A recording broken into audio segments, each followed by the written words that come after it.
আজকের গল্পের নাম চশমাওয়ালা পিঁপড়ে। একটা ছোট্ট গ্রামে ছিল পিঁপড়েদের এক বিশাল কলোনি। সেই কলোনিতে বাস করত একটি অদ্ভুত পিঁপড়ে, যার নাম ছিল টিপু। টিপুর সবচেয়ে বড় বিশেষত্ব ছিল সে চশমা পরত। পিঁপড়েদের মধ্যে কেউ চশমা পরে না, তাই সবাই টিপুকে ডেকে বলতো, এই চশমাওয়ালা পিঁপড়ে, তুই কেমন যেন দেখতে একদম মাস্টার মশাইয়ের মতো।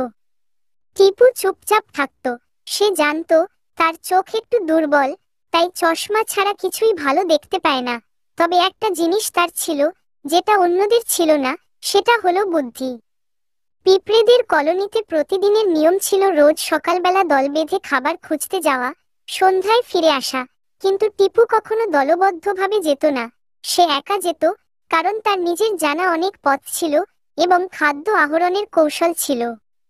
একদিন সকালবেলা পিঁপড়েদের রাজ্যে হঠাৎ ছড়িয়ে পড়ল খবর, মানুষের বাড়ির পাশে এক বিশাল চিনির বস্তা দেখা গেছে। সব পিঁপড়েরা উল্লাসে লাফাতে লাগলো। দল গঠন হলো, স্লোগান উঠল, চিনি চাই, চিনি চাই। কিন্তু টিপু বলল, তোমরা কি নিশ্চিত ওটা নিরাপদ? বড় জিনিস মানেই ভালো না, সেখানে বিপদও লুকিয়ে থাকতে পারে।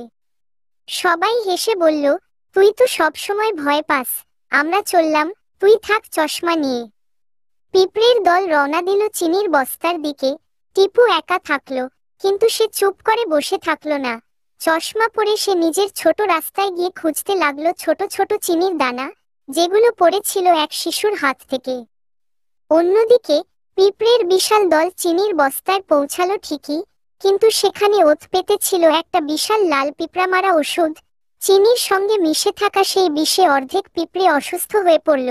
বাকিগুলো সবাই দৌড়ে পালায়।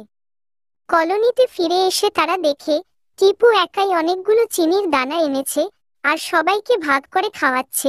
পিঁপড়েরা অবাক হয়ে বলে, তুই কিভাবে জানলি ওটা ফাঁদ? টিপু মুচকি হেসে বলল, আমি চশমা দিয়ে শুধু দূর দেখা নয়, সতর্ক হয়ে চলাও শিখেছি। সব সময় বড় জিনিসের পিছনে দৌড়ালে বিপদে পড়তে হয়। সেদিন থেকে টিপুকে আর কেউ চশমাওয়ালা পিঁপড়ে বলে হাসি করত না, বরং সবাই তাকে বলতো বুদ্ধিমান টিপু ভাই। আর চশমাটা, সেটা এখন ছিল গর্বের চিহ্ন।